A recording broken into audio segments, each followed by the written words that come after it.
दर्शकों, आपने कभी इस बारे में सोचा है कि जिंदगी हमें सुख के साथ दुख भोगने को क्यों देती है? क्योंकि दुख में आप ज्यादा मेहनत करना सीख जाते हैं, जो कि सुख भोगने के लिए उचित होती है। इसलिए जिंदगी में जो भी सुख दुख मिले उसे खुशी से अपना लो और जिंदगी के साथ आगे बढ़ना सीख जाओ। जो होता है वह अच्छे के लिए ही होता है, इसलिए किसी भी बात की चिंता मत करो।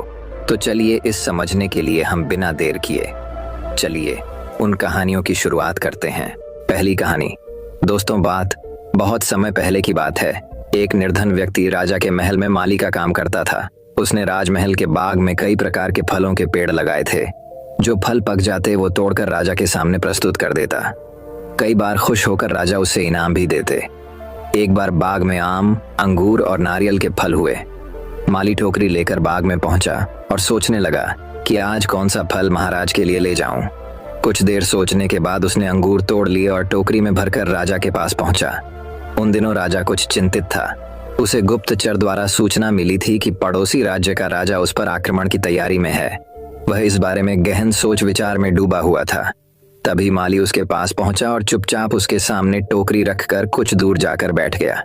राजा मंथन करते करते टोकरी से अंगूर उठाकर खाने लगा।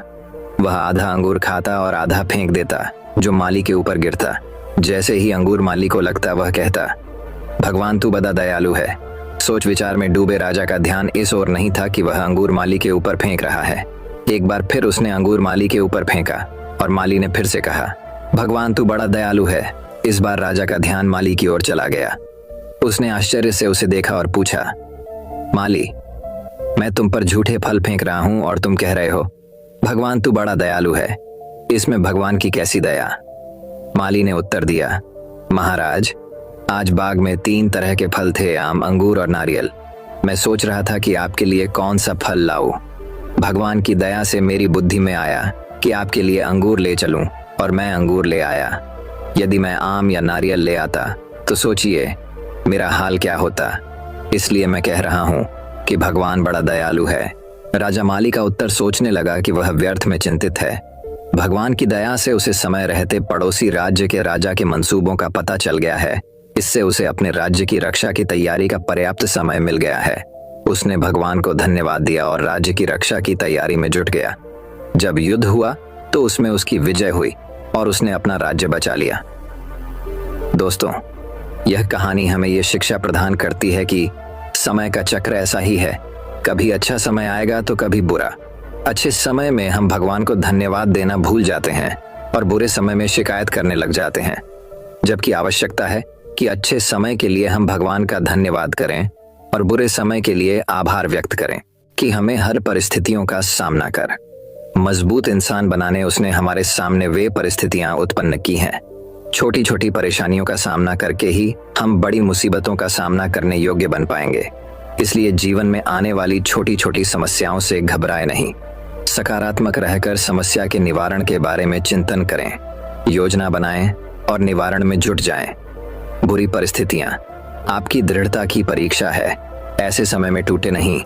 ये साबित कर दें कि आप हर परिस्थिति का सामना कर सकते हैं, उससे उबर सकते हैं और जीवन में आगे बढ़ सकते हैं। जीवन की ऊबड़ खाबड़ डगर पर चलकर ही आप दृढ़ और मजबूत इंसान के तौर पर खड़े हो पाएंगे।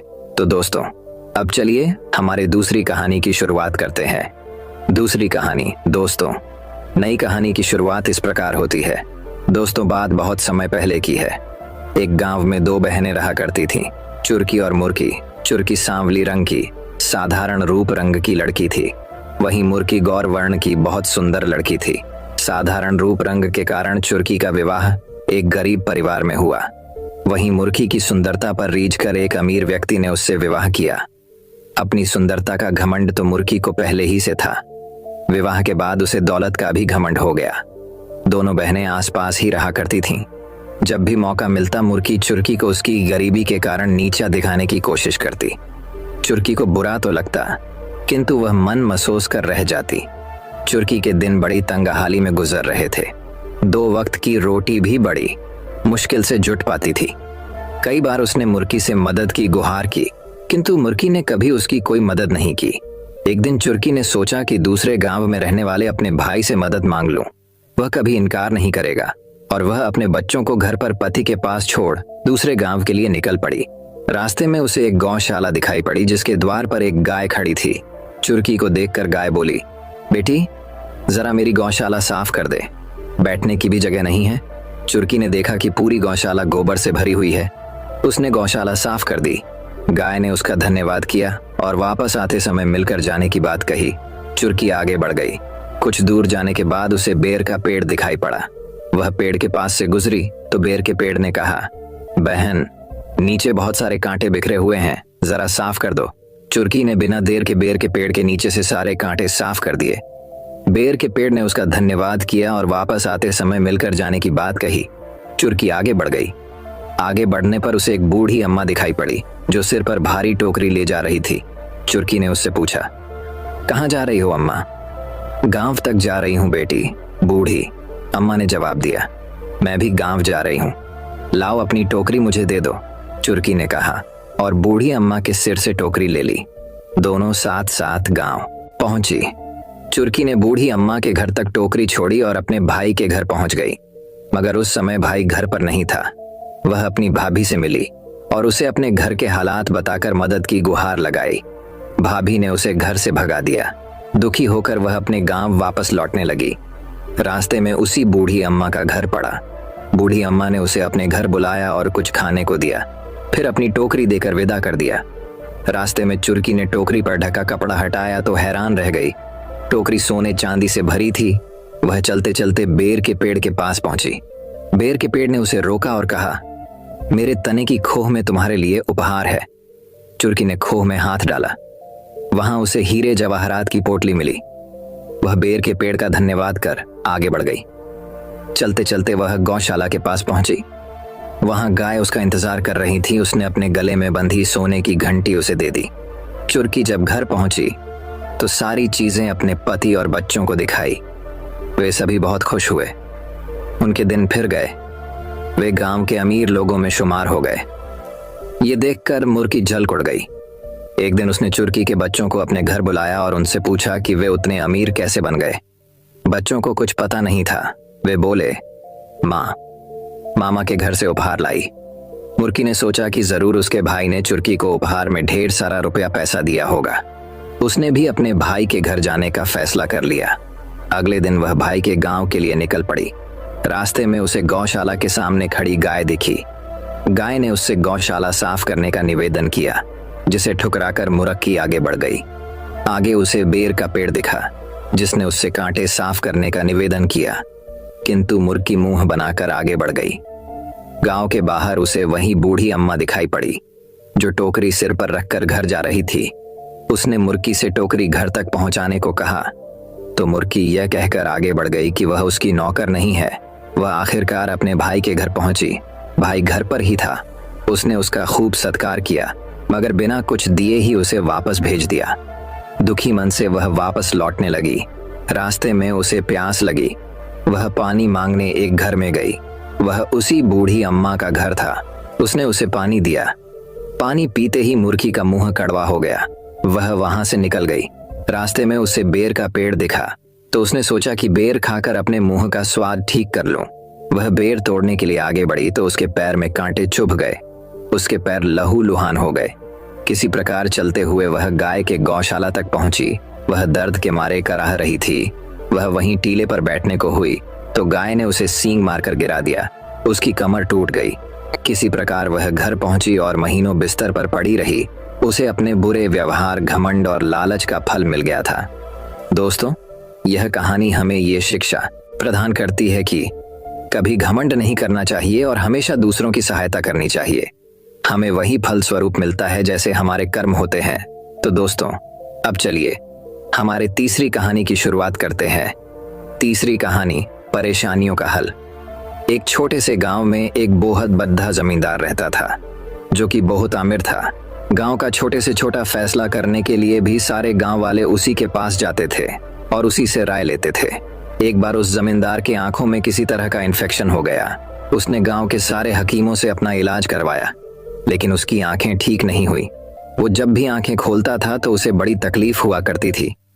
फिर कुछ दिनों के बाद वो अपनी आंखों का इलाज करवाने के लिए गांव से बाहर चला गया। बाहर के डॉक्टरों ने उसकी आंखों का चेकअप किया और उस जमींदार से कहा कि आपकी आंखों में एक तरह का इन्फेक्शन हो गया है। आपकी आंखों के सामने हरे कलर के अलावा अगर कोई दूसरा कलर आया तो आपकी आंखें जलने लगेंगी, उसमें तकलीफ होने लगेंगी। जब जमींदार ने यह बात सुनी तो वो डर गया और बहुत ही परेशान रहने लगा। और अब वो जमींदार ज्यादातर अपनी आंखें बंद ही रखने लगा था, क्योंकि उसके आसपास दूसरी चीजें भी थीं जो कि हरे कलर की नहीं थी। वो जमींदार दिन रात बस इस प्रॉब्लम के सल्यूशन के बारे में ही सोचने लगा था और परेशान रहने लगा था। कई दिन सोचने के बाद उसके दिमाग में एक आइडिया आया। उसने अपने नौकरों को बुलाया और कहा, इस सारे गांव को हरा कलर मारकर हरा कर दो। गांव में जहां जहां भी जाता हूं सारी जगह को हरा कर दो। उस जमींदार के कहने पर सारे गांव को हरा कर दिया गया। लेकिन इतना सब कुछ करने के बाद भी कुछ चीजें ऐसी थीं जिसे वो हरा नहीं कर सकता था, जैसे कि आसमान जो हमेशा नीला रहता है, उसके शरीर का कलर, रोटी का कलर और भी बहुत सी चीजें ऐसी थीं जिसे वो हरा नहीं कर सकता था। एक दिन एक लड़का उस गांवों से गुजर रहा था। जब उस लड़के ने देखा कि उस गांव में सारी चीजें हरे कलर की है तो उस लड़के ने वहां के कुछ गांव वालों से पूछा, यहाँ सब हरे कलर का क्यों है? तो गांव वालों ने उससे कहा कि हमारे गांव में एक जमींदार हैं जिनके आंखों में इन्फेक्शन हो गया है और वो हरे कलर के अलावा अगर कोई दूसरा कलर देखते हैं तो उनकी आंखें जलने लगती हैं। ये सुनने के बाद वो लड्डू का उस जमींदार के घर गया और जमींदार से बात की। उसने कहा, आपने अपने आंखों की वजह से सारे गांव को हरा कर दिया है। इस प्रॉब्लम का सल्यूशन तो बहुत ही सिंपल था। आप एक हरे कलर का चश्मा लगा लीजिए जिससे आपको सारी दुनिया हरी दिखेगी। दोस्तों, हमें इस कहानी से ये सीखने को मिलता है, कई बार हमारे प्रॉब्लम का सल्यूशन बहुत ही छोटा सा और बहुत ही छोटा होता है, लेकिन हम उस प्रॉब्लम के बारे में सोच सोच कर उस प्रॉब्लम को इतना बढ़ा कर देते हैं, फिर जहां से कोई सल्यूशन नजर नहीं आता है। तो दोस्तों, अब चलिए हमारे चौथी कहानी की शुरुआत करते हैं। चौथी कहानी, सही समय। एक बार एक आदमी ने मेंढक को पकड़कर एक बर्तन में डाल दिया। फिर उस आदमी ने बर्तन के अंदर थोड़ा सा पानी डाल दिया। बर्तन इतना बड़ा भी नहीं था कि मेंढक उसे छलांग ना मार सके, लेकिन उस मेंढक ने ऐसा नहीं किया। फिर उस आदमी ने बर्तन को स्टोव पर रख दिया और बर्तन के नीचे आग लगा दी। फिर धीरे धीरे बर्तन के अंदर का पानी गर्म होने लगा। उस बर्तन के अंदर जो मेंढक था वह पानी के टेम्परेचर के हिसाब से खुद को एडजस्ट कर रहा था अपनी एनर्जी से। पानी का टेम्परेचर धीरे धीरे बढ़ने लगा, मतलब कि धीरे धीरे और भी ज्यादा गर्म होने लगा और मेंढक अभी भी अपनी एनर्जी का इस्तेमाल करते हुए टेम्परेचर के हिसाब से अपने बॉडी को एडजस्ट कर रहा था।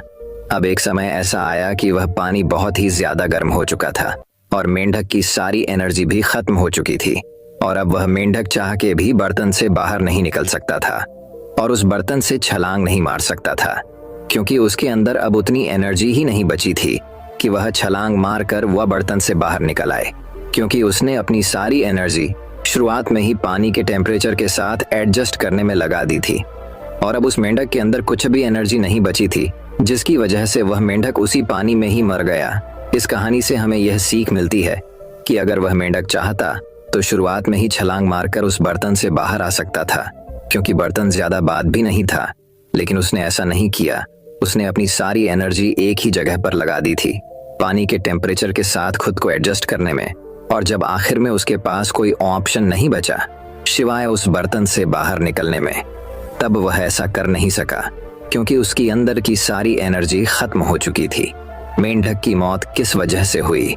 गर्म पानी की वजह से नहीं, मौत हुई सही समय पर छलांग न करने की वजह से।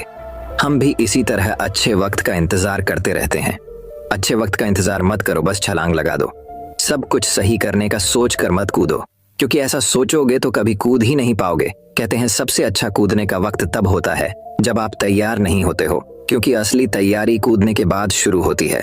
और अपनी एनर्जी एक ही चीज पर वेस्ट मत करो, हमेशा अपनी एनर्जी को बचा कर रखो सही चीजों को वक्त देने के लिए, इससे आपकी इम्प्रूवमेंट हो। आज के समय में बहुत से लोग अपनी एनर्जी फिजूल चीजों पर लगा रहे हैं और जब वह बाद में कुछ मीनिंगफुल करने के लिए बैठते हैं तो उनके अंदर इतनी एनर्जी और वक्त नहीं रहता है जिससे वह उस काम को कर सके और वह एक जगह पूरी तरह से फोकस नहीं कर पाते हैं।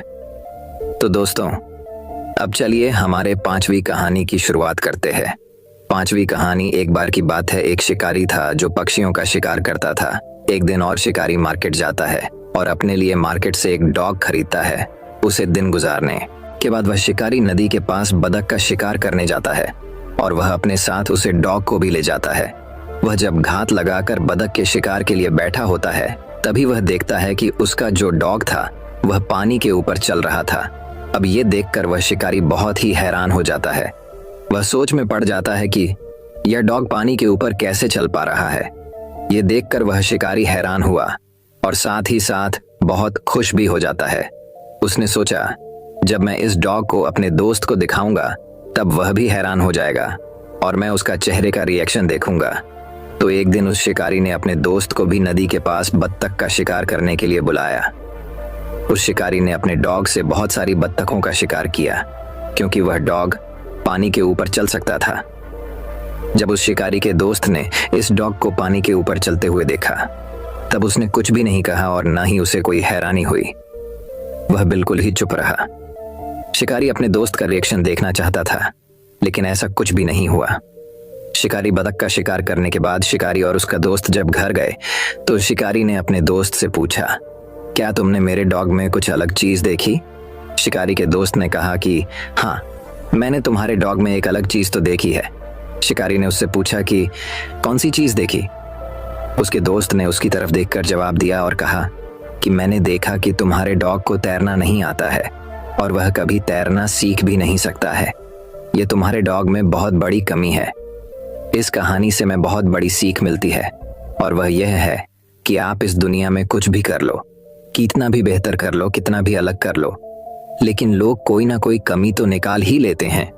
इतिहास में बहुत से ऐसे महान लोग गुजरे हैं जिन्होंने बहुत अलग और बहुत बेहतर काम किया है, लेकिन आज भी कुछ लोग उन्हें गालियां देते हैं और उनमें कमियां निकालते हैं। तो लोगों की बातों पर ज्यादा ध्यान मत दो, क्योंकि आप उनको कितना भी बेहतर खाना पकाकर खिला दो, वह अलग से नमक जरूर मांगेंगे और खाने के बाद भी उस खाने में 100 तरह की खामियों और कमी निकलेंगे। जरूर, अगर आपको जिंदगी में आगे बढ़ना है तो यह मत देखो कि लोग क्या कहते हैं। अगर आप सबकी सुनने लगोगे तो फिर आप अपनी कब सुनोगे? तो अगर आप इस कहानी को और भी लोगों तक पहुंचाना चाहते हैं तो इस स्टोरी को दूसरे लोगों तक शेयर करिए। अगर आपको इससे कुछ सीखने को मिला हो तो हमें कमेंट में जरूर बताइए। तो दोस्तों, अब चलिए हमारे छठी कहानी की शुरुआत करते हैं। छठी कहानी, एक वक्त की बात है। एक बार एक स्कूल में नए सर आए हुए थे। वह सर किसी भी चीज को बहुत ही इंटरेस्टिंग तरीके से पढ़ाते और समझते थे। तो एक बार वह सर क्लास के अंदर आते हैं। वह क्लास स्टूडेंट से पूरी भरी हुई थी। सर के हाथ में एक बड़ा सा जार था। उस जार को देखकर स्टूडेंट्स को कुछ समझ नहीं आया। सर ने उस जार को एक टेबल पर रख दिया और अपने बैग से कुछ बड़े पत्थरों को निकाला और उन पत्थरों को उस बड़े से जार के अंदर डालना शुरू कर दिया। उन्होंने उस जार के ऊपर तक उन पत्थरों को डाल दिया था। अब उस जार के अंदर एक भी पत्थर नहीं जा सकता था। फिर सर ने सारी स्टूडेंट की तरफ देखकर उनसे पूछा कि क्या यह जार पूरा भर चुका है? सारे बच्चों ने सर की तरफ देखकर कहा, हाँ, यह जार पूरा भर चुका है।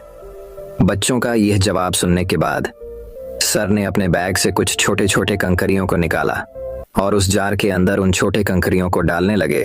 वो एक हाथ से जार में कंकरियों को डाल रहे थे और एक हाथ से जार को हिला रहे थे ताकि कंकरियां उस जार के अंदर अपनी जगह बना लें।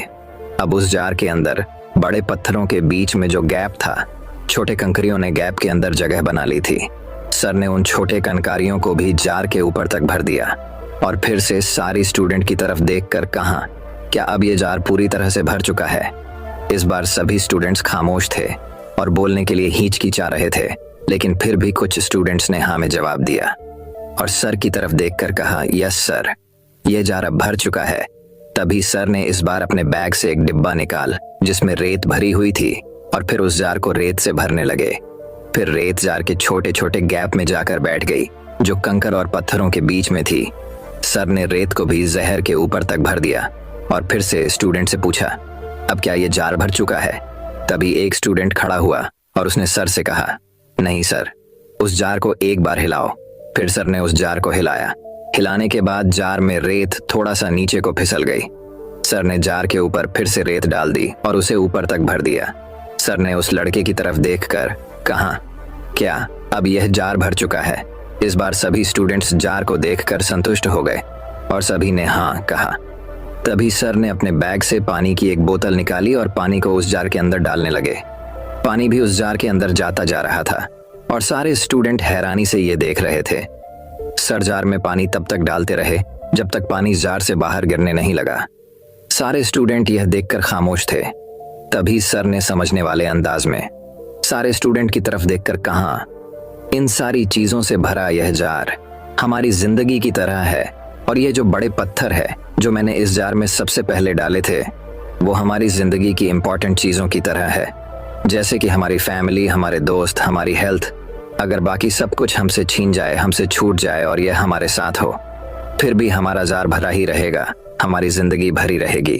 और कांकरियां हमारी जिंदगी की वो दूसरी चीज होती है जो हमारे लिए जरूरी होती है, जैसे हमारी जब, हमारा घर और हमारी गाड़ी, और रेत जो है वह हमारी जिंदगी की आम और मामूली चीजों को रिप्रेजेंट करती। बस इन्हीं चीजों के बीच हमारी जिंदगी घूमती रहती है। लेकिन अगर उस जार में हम रेत या कंकर को पहले डाल दें, तब जार में उन पत्थरों के लिए जगह नहीं बचेंगे। लेकिन जब मैंने पहले उन पत्थरों को उस जार में डाला, तब कंकरियां और रेत भी उस जार में आराम से समा गए। यही चीज हमारी जिंदगी पर भी अप्लाई होती है। हमारी जिंदगी में भी हमें पहले अपनी फैमिली, हेल्थ और अपने पैशन को इम्पोर्टेंस देनी चाहिए, बाद में बाकी चीजों को। अगर आप अपना सारा टाइम, अपनी सारी एनर्जी मामूली और अनइम्पॉर्टेंट चीजों पर बर्बाद कर दोगे, तो आपके पास इम्पॉर्टेंट चीजों के लिए टाइम ही नहीं बचेगा। अपनी फैमिली के लिए, अपनी हेल्थ के लिए, अपनी प्रोडक्टिविटी के लिए आपके पास टाइम ही नहीं होगा। अगर आप चीजों को प्रायोरिटी नहीं करोगे तो आपकी जिंदगी की इंपॉर्टेंट चीजें अधूरी रह जाएगी। इसीलिए जार के अंदर पहले पत्थरों को रखो, कंकर और रेत जैसे मामूली कामों को उनकी जगह मत लेने दो। तो दोस्तों, अब चलिए हमारे 7वीं कहानी की शुरुआत करते हैं। 7वीं कहानी। एक बार एक वैज्ञानिक ने एक टिड्डे को पकड़ा और उसे अपनी आवाज पर छलांग लगाना सिखाया। वह टिड्डे से कहता कि कूदो, और वह आवाज सुनकर वह जोर से छलांग लगता। और वह वैज्ञानिक था तो प्रयोग करना तो बनता ही था। उन्होंने टिड्डे के छलांग पर प्रयोग किया। वैज्ञानिक ने उसकी एक टांग तोड़ दी और फिर बोला, कूदो। अब टिड्डे की छलांग की दूरी कम हो गई। वैज्ञानिक ने अब उसकी दूसरी टांग भी तोड़ दी और फिर बोल, कूदो। फिर क्या होना था? टिड्डे की छलांग और कम हो गई। फिर उसने उसकी तीसरी टांग भी तोड़ दी। फिर छलांग की दूरी और कम हो गई। एक एक करके बेचारे टिड्डे की सारी टांग तोड़ दी गई। अब आखिरी टांग टूटने पर जब उसे कहा गया कूदो, तो वह हल भी नहीं पाया। अब वैज्ञानिक ने अपना निष्कर्ष अपनी डायरी में लिखा। जानते हो उसने क्या लिखा? जब टिड्डे की एक टांग तोड़ी गई तो वह थोड़ा बहरा हो गया। जब उसकी दूसरी टांग तोड़ी गई तब वह और बहरा हो गया। हर टांग टूटने के साथ वह और बहरा होता गया, और सारी टांग टूटने के बाद वह पूरा बहरा हो गया। जोर जोर से चिल्लाने का भी उसे पर कोई असर ना हुआ। वह तो अपनी जगह से हिला तक नहीं। छलांग लगाना तो दूर की बात थी। इस कहानी को सुनकर आप सभी को ऐसा ही लग रहा है ना कि क्या मूर्ख वैज्ञानिक था, कि कितनी सीधी सी बात इसको समझ में ही नहीं आई। आप में से कुछ लोग ये भी सोच रहे होंगे कि ये तो एक छोटे बच्चों को भी पता है कि टिड्डे की छलांग उसकी टांग टूटने की वजह से कम होती जा रही थी, ना कि वह बहरा हो गया था। पर दोस्तों, हम सभी जीवन में कई बार ऐसे ही मूर्ख बन जाते हैं।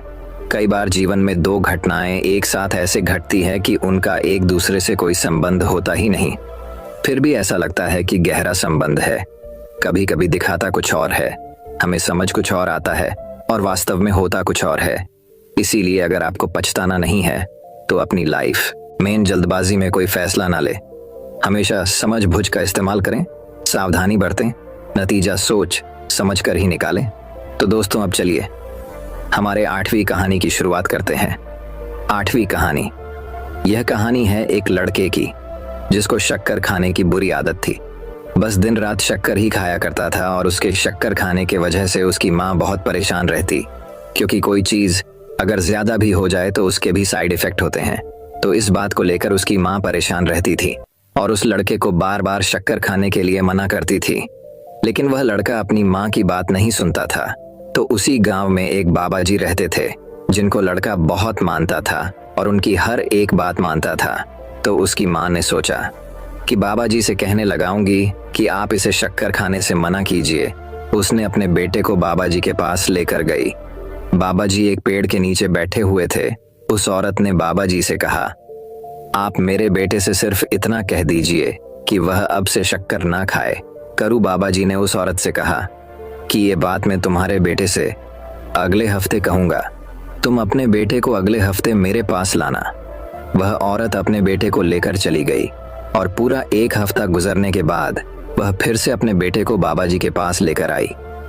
बाबा जी पेड़ के नीचे बैठे हुए थे और बाबा जी ने उस लड़के से सिर्फ इतना कहा कि बेटे अब से तुम शक्कर मत खाना।